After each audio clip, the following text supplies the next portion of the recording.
Good night on the East Coast.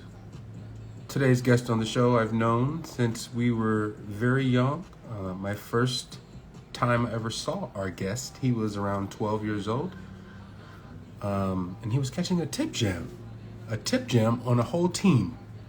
I'm gonna tell you now because I have to cut in. Schea Cotton is who's on the show, but Schea, you have to upgrade the app in order to join. So can you just upgrade your app? This is something that happens all the time here. It's no big deal. Just upgrade your app right quick. Takes about 30 seconds and we'll be good. Shout out to everybody that's joining the chat. Some regulars here. Shout out to everybody that's here.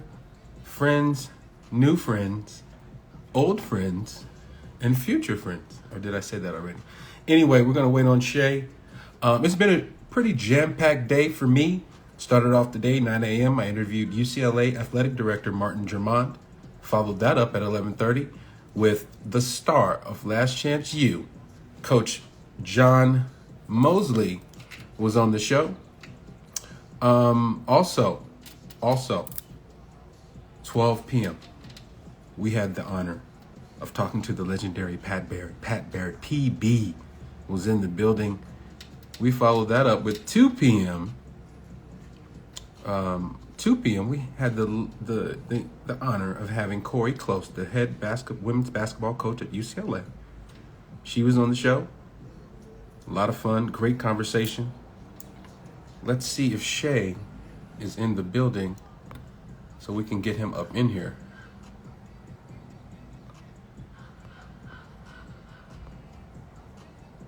Okay, it looks like we can get Schea up in here.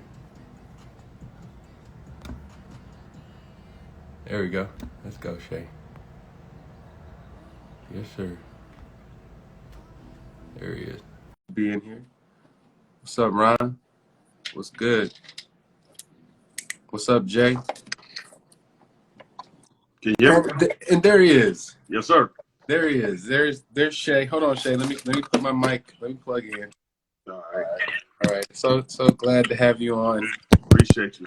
You're one of the most legendary figures in the history of our state. There's no question, dog. So let's just get right into it, man.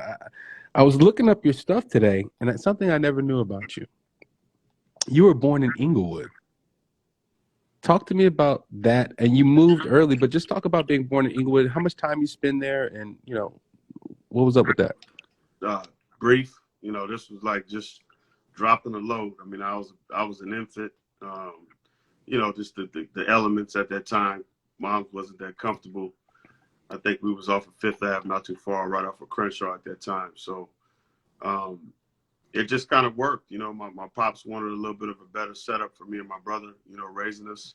Yeah. It turned out that we went literally from the frying pan into the fire, because the LA Harbor area wasn't no slouch either. I mean, we had our issues growing up, but they wanted a better life. And so we left Inglewood and migrated to San Pedro in the LA Harbor area, and spent half of our childhood there, and the other portion in Long Beach.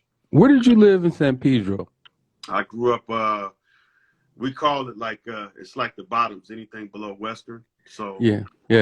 I was right there off of Western. Pacific, Gaffey, all that. Yep. Gaffey, Pacific, right in there.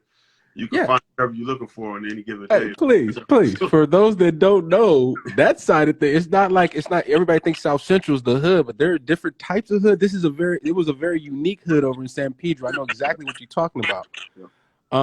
And then after San Pedro, you guys settled in Long Beach? Right. Okay. And then Long Beach is where you did a lot of your early schooling, right?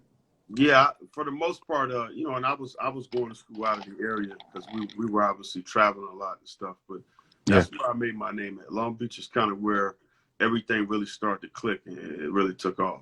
How'd you get with PB? Started with Pat playing against his squad in the AAU tournament. I think I was like 11 or 12 playing with the Cerritos Jaguars. Shout out to Joe Perry. Shout out Joe. Yeah, gave him about 40. Gave Pat's team about 40 in a tournament. Like, if this kid's of age, we got to have him. You know, he invited me to a practice in Irvine at Woodbridge High School. Practice with the team. They had a built-in trainer, the whole deal. I said, man, this could be a good fit, and took the opportunity and never looked back. One of the things I always kind of had a theory about you and why it might have contributed to why you were so good so early. It seemed like James, your brother, you and him, you were competing against him at an early age. Talk a little bit about your relationship on the young age when you were both coming up as hoopers. That's a great question. He was my driving force early on because I had nowhere to glean to. My father didn't play, my mother didn't play, so we just really had to lean on each other for the most part. And I mean, he kind of led the way, 2.5 years older. He was always setting the tone. He was hard on me. You know, when we played, he would always be physical, bumping me, hitting me, Yeah. kind of frustrating me, getting me out of that comfort zone, getting me used to that contact. Because in our era when we came up, that's how it was. It was physical. And if you couldn't handle that, you had to find another sport. So I would gleam to him and then play against all his peers, which is always 3-4 years older, and develop that confidence, in myself against older, bigger, stronger people. And I think that's what really helped me in my adolescence grow faster than my peers because I was really challenging myself. Yeah, and your brother, you say bumping you and this and that. People have to understand your brother played the game on a clean level. He's just being physical. He was one of the classiest guys. He still is one of classiest guys I ever came across. I played against him in the CBA when I was with Quad City. He was up in Yakima, but we matched up. But everything was just in the name of competition. And I always just was like, man, I just hit me there. I was like, this is why Schea was so dang good. I'm telling you, man, it hit me like in the middle of a game. I'm thinking this in the middle of a CBA game, like, dang, this is why Schea is so good. Because now I get to really feel what JC was really all about. And it's like, oh, I get it now. This is where fact still talking about that era of basketball. What type of guys were you competing against on the national AAU stage? Everybody you name of all the big money guys that hit the NBA: Garnett, Marbury, Paul Pierce, Ron Mercer. Barron, obviously here locally with Sure. Swiss. You name it. I mean, every national guy, Jermaine O'Neal, all the top players in our class, I saw in the AAU circuit in the spring and summer. And I think that's what really helped me hone my skills. And it made high school a lot easier because the AAU was so competitive, Yeah. talent ridden, that high school was kind of like a precursor. Schea, what was your mindset when you're going against, Ron Mercer and KG and Kobe and all these guys? You were never a fear type dude. Okay, you were always like coming in with the whole menacing look, the menacing game. Was that your mindset on the national stage as well? Absolutely. I didn't feel different because, we're national compared to playing in state. I think the body of work, the recipe as far as our process that I was going through, training with my brother, training with Mark Marinovich. My father had me and my brother doing construction at 11, 12 years old, which most people had no idea about. Half the day I'm in the midsummer working on a construction site. Yeah, 2 o'clock, time to pack up, go home, shower, put your uniform on, and go play in this AAU game and drop a 40 piece. No. Let me tell you about that. Let me tell you about that though. That makes so much sense. You guys were like, my dad describes it as these dudes down in Louisiana and Mississippi that be like logging, carrying like big old blocks of trees and walking up hills like the Karl Malone workout that he had cracking in Arkansas. Just incredible feats. You guys are actually doing construction, but you touched on something that's I really want to talk about. Marv Marinovich. Talk about the type of work, where it was at, what you were doing, some of the principles that he was teaching you at an early age. The Marv was a lot like my father. It was perfect timing because he was a no nonsense guy. Come bring your hard hat, come early, stay late, and work your butt off when you're in there.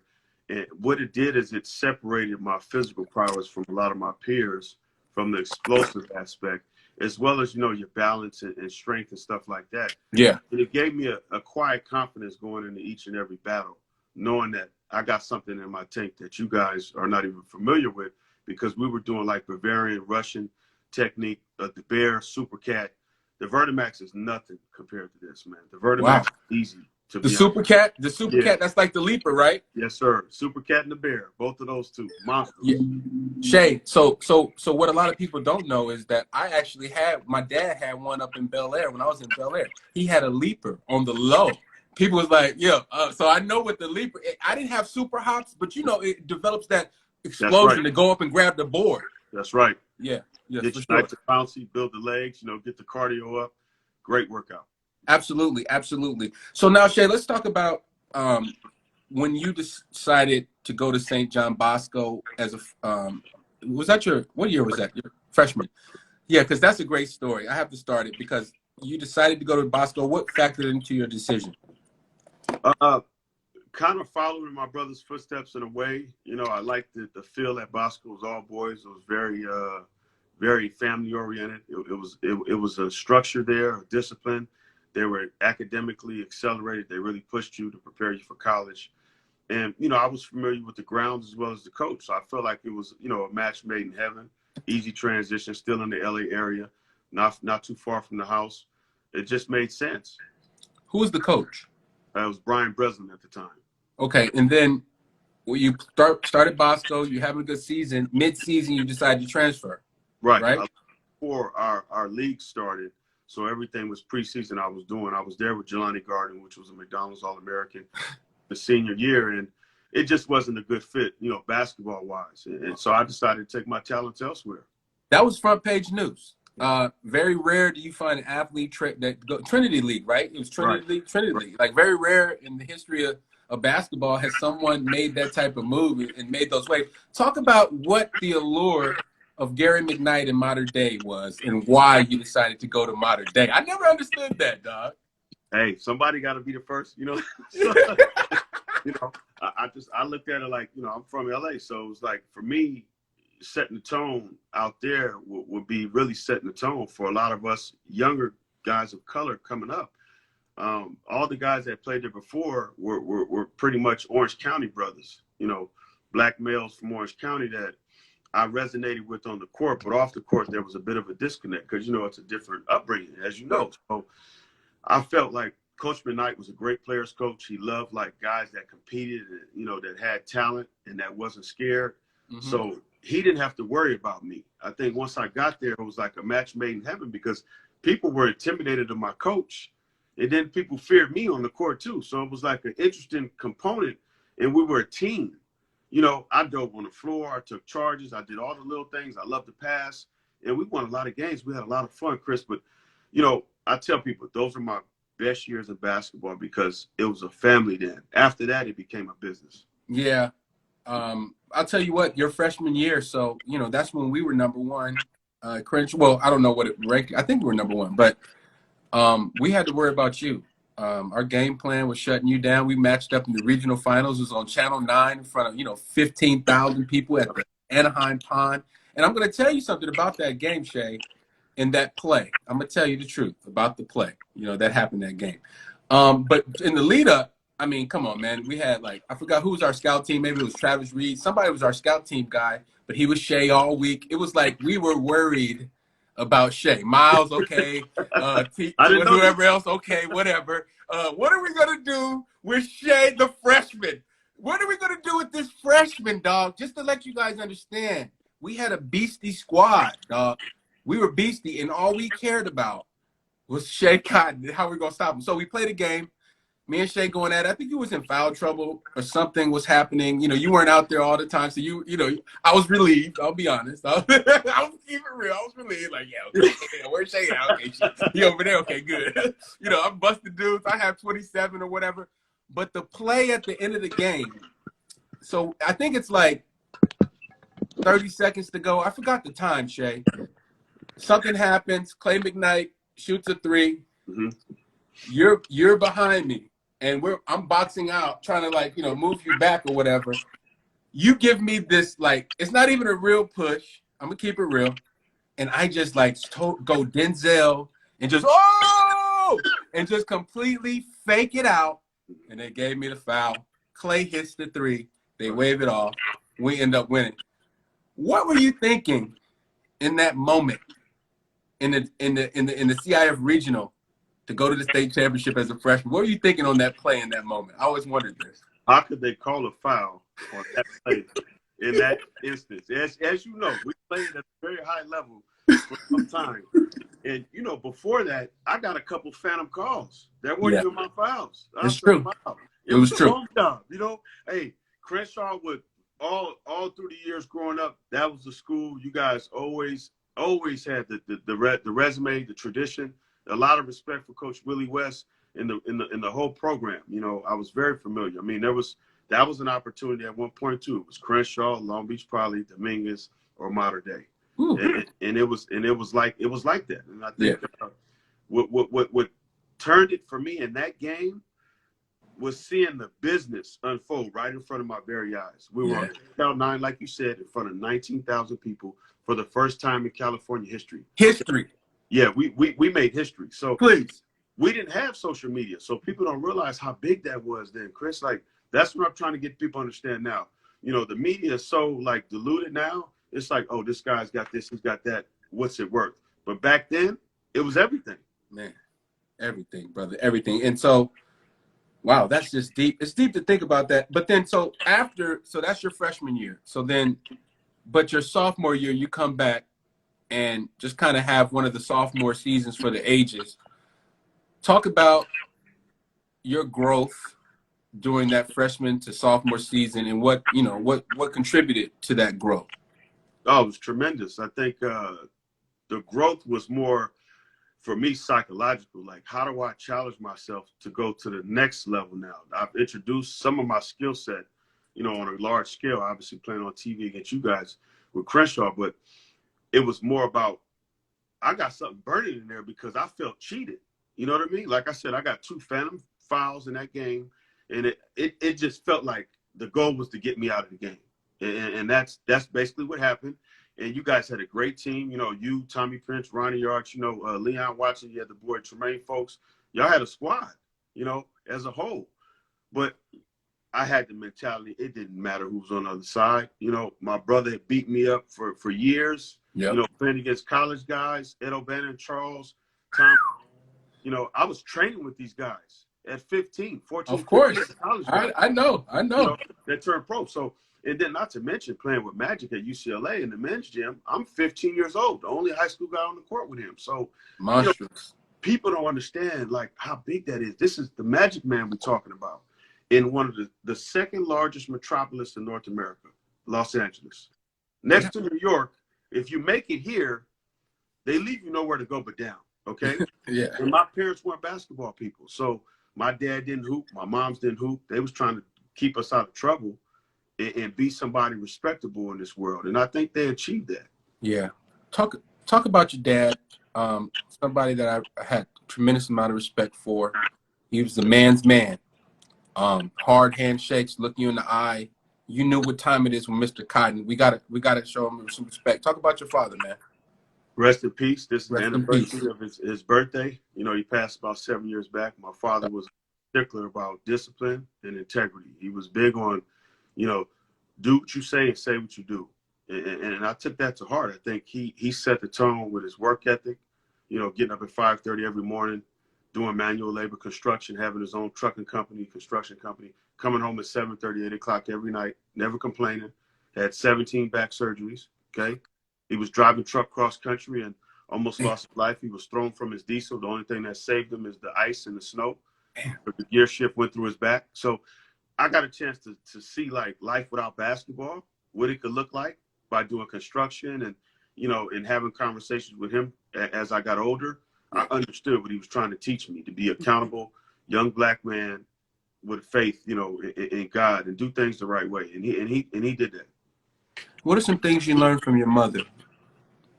My mother, she's big on integrity as well. She's big on doing things the right way. Yeah. You know, not taking shortcuts, not looking for handouts. She was always about, you know, you take something from somebody, you're going to owe them for life, and you won't have a mind of your own at that point. So that kind of stuck out in my head.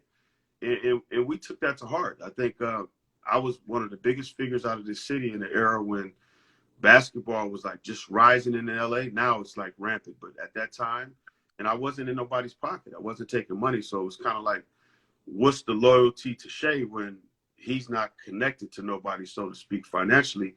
My game just kind of spoke for itself. And we happened to be playing on, the largest platform with a Nike team, SoCal All-Stars with Pat Barrett, and everything just kind of catapulted. Yeah, I mean, it was pretty unbelievable. I mean, you were the subject of Sports Illustrated type stuff. I mean, but when I finally met you and I finally, got to know you, I think it was maybe the Real Run, maybe that era of time in life. Yep. The Real Run brought us together. It was just like, oh man, Schea is cool as hell. Like everything I used to always think and just, like, oh, Schea is on one. Like, nah, it wasn't like that. And then the friendship blossomed, and it was just like I have so much love for you, man. But as I keep it up, man, a memory just came back to me, Schea. So let's talk about the UCLA. You remember your visit at UCLA? I do, man. Stayed at the W and right there in Westwood. And Wait. I was actually rooming right next to Warren Moon. It was interesting. I didn't know what was going on. It sounded like a domestic situation in that room. Yeah. Hey, it was just interesting. You know what I mean? Just kind of like the timing of everything. I always grew up having a fond appreciation for UCLA. To me, if I had an opportunity to go there, I always wanted to go there. It was like the West Coast, North Carolina to us growing up. We always said that. You get to UCLA, you're halfway there. Well, we did that. And it was like, I guess, too much talent in one school because there's nothing that I did wrong. The same test that they granted with Long Beach State, it was the same test for UCLA. And things happened out of my control that shouldn't have happened. But since it did, it's given me an opportunity like right now, having this conversation with you and having a documentary that's out in distribution right now, on all the platforms, iTunes and, Amazon Prime and the whole deal. No, we're going to dive deep into that. I know. I mean, are you short on time, Schea? No, I got about 20. I'm good. Yeah. No, we're gonna get into that. Do you remember your when we went to Roscoe's? Mm-hmm. Yep. You remember? Okay. Long story short, I ended up getting maced by the FOIs. And but Schea, it brought us together. But I dropped somebody. I know somebody rushed me, and I put them on the ground fast. I will never forget the image of somebody getting binked up by Schea Cotton because they were on us. Look, man. The dudes was so Schea. We were trying to get in Roscoe's. This was around the time when Roscoe's had the line around the corner, and it was a whole big thing. It was a whole big thing. So I think it's me, you. Was BD with us? What's the name? Tommy D. Tommy Davis. Yeah. Tank. So Tank is with us. And we're trying to get in, and then the guy's like overdoing the searching on you. He's like, it's completely egregious. We're just kind of like, look, man, we're just chilling. You kept your cool. And then I don't know what happened. Next thing I know, I'm getting maced by somebody. I'm like, Schea, what's Hey, but we made it out. That's absolutely. It brought us closer together. But moving forward, the UCLA things happen. So that's a disappointment. You go to Long Beach City, correct? Mm-hmm. Well, actually, when I left UCLA, in order to so my college clock wouldn't start, I chose to go prep school. So that's when I went to St. Thomas More in Connecticut. St. Thomas More. How was the Connecticut experience? What did you gain or learn from that experience? Just built more mental toughness. Built a bigger chip on my shoulder because I was like, why am I even here? I'm watching you guys play on TV in between like our practices and dinner engagements, and I'm saying to myself, God, what's going on? Like, what are you trying to do here? It's like 20 below in Connecticut. I'm in halfway near Storrs, Connecticut, in New York City, and I'm saying to myself, I got to show them too. That's all I kept thinking. Like, Connecticut don't know me like California does, so I got to reintroduce myself. And I was fortunate enough to play well enough to have ESPN come up and do a special on me at that time, and I averaged over 30 in the knapsack. We went a long ways. Our team, coached by Coach Quinn, who was an Archbishop Malloy guy, where Ken Anderson went, and I got a lot of looks from a lot of East Coast schools, which is what I was looking for at that time. And Georgia Tech was a big possibility, but they were recruiting Al Harrington really hard, and Bobby Crimmins was looking for Al Harrington to make a verbal commitment, and he would do it. He kept stringing him along because obviously he went to the NBA, but he wanted me to sign to go to Georgia Tech without taking a visit, and I wouldn't do it, and that's what stopped me from going there. So I wound up going to NC State, and that fell through as well. without giving up too much info from the doc. But it was a lot of twists and turns, Chris, that I Yeah. wasn't prepared for. That I just said, you know what, I'm in it. I got to push through this, however it looks, and you come out better on the other side. No, and I guess my question is, like, your spiritual core. How much did you lean on the Lord, your relationship with God during these tumultuous times?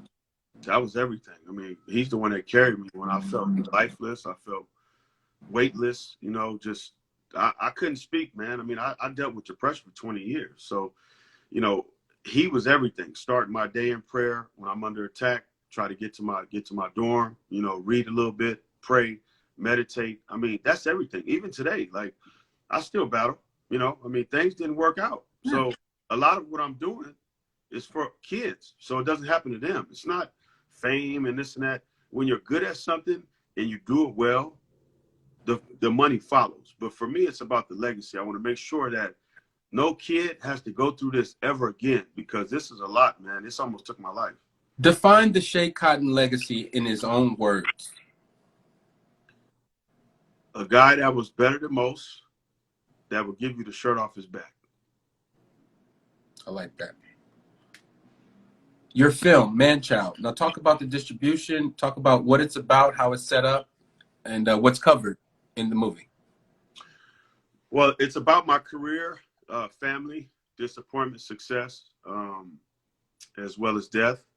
And the documentary, what makes it so powerful is it's a humanitarian story. It's not just about basketball, you know, and I think anybody can glean to it and take something from it to be better. And the idea is, the premise behind the documentary is all the circuitous moves that I had to go through along the way. If it could happen to me, it could happen to anybody. You know, if I was the guy that was pegged to be a surefire lottery pick and fell through the cracks, it's a story that everybody needs to take seriously. It is. It is. It's a cautionary tale, but then it's a story of triumph. Right. Very proud of just, despite going through it all, man, you're still here, still fighting, because a lot of brothers aren't still with us that went through a lot of things. And that's the other part that people got to realize is the mental health aspect of it that could be devastating. You were the man early on, Schea, and to achieve that level of stardom so quickly, Yeah. and to not make the league. Let's be honest. Right. I didn't make the league. We didn't make the league. We thought we was gonna make the league. I mean, and that's something I want to talk about. Since we share that, right? Why do you think you didn't make it in the NBA? I just think it wasn't in the cards for me, Chris. I think we talked about it a little bit earlier. I wasn't in anybody's pocket. You know, the politics in this thing is big. Behind the scenes, the plays that happen that people don't see are usually the deal breakers and the deal makers. You know, for a lot of these players that's coming out. I mean, guys coming out of nowhere. I mean, Zion Williams, freakish talent, came out of nowhere. I mean, I was a household name before I even hit high school. So it's kind of like, when you're built up to so high, they leave you no room but to fall. And then when things don't work, it's like, oh, on to the next. And then you trying to rebuild and put it back together. So I believe me, I exhausted my repertoire over in my head over and over again. Why didn't this? Why didn't that? And I came to grips with it when I gave my life to the Lord, probably in the last 10 years, and said, you know what? Basketball is not going to define me. My service will. Oh, wow. That's deep. But it's true. Because at the end of the day, like, because we were sweet in high school or college or pro, you know, how are we as fathers? How are we as mentors? What are we doing for the next generation? What is our real legacy, like, out here in these streets? And that's something we got to think about. Schea, let me ask you this. So where can we find the documentary if we wanted to go watch it? Manchild's available right now. There's a few places you can get it. You can get it on my social media platform, which is Instagram at Schea Cotton. Click the link in my bio. It's available there on various platforms. You can go to iTunes, Amazon, and purchase it, as well as rent it. And you can get it on my website at therealmanchild.com. Did you have plans for a book, or did you release a book already? Yeah, we have a family book that's almost completed. I like to do a memoir, you know, kind of like about myself from the beginning, you know, the humble beginnings till the present. I'm in the process of completing a podcast that's almost ready to go. That's surrounding mental health, that involves that I'm really excited about, because then I can kind of peel layers back on a lot of the darkness that I face to help a lot of people. you know, and that title is going to be Infinite Mindset Podcast. Infinite Mindset, man. Well, when you get it launched, I would love to come on and have a real conversation about these dark demon type things that people really don't have any idea that folks have to deal with. Look, we can put on the face because we have to put on the face, but the real is the real, Schea. Listen, man, I'm gonna let you go. Man, I appreciate you taking the time, brother, to come on, man, and share your story, to open up and give us some insight into you as a man and what was really going on, man. And I want to say I'm proud of you, bro. Everything you've done, the man that you've grown into, brother. I'm very proud of you, and I love you, my man. Despite all of our battles back in the day, I always love, bro. Always love. Thank you. Right back at you, bro. Keep doing it. No question. Ladies and gentlemen, Schea Cotton. Peace out.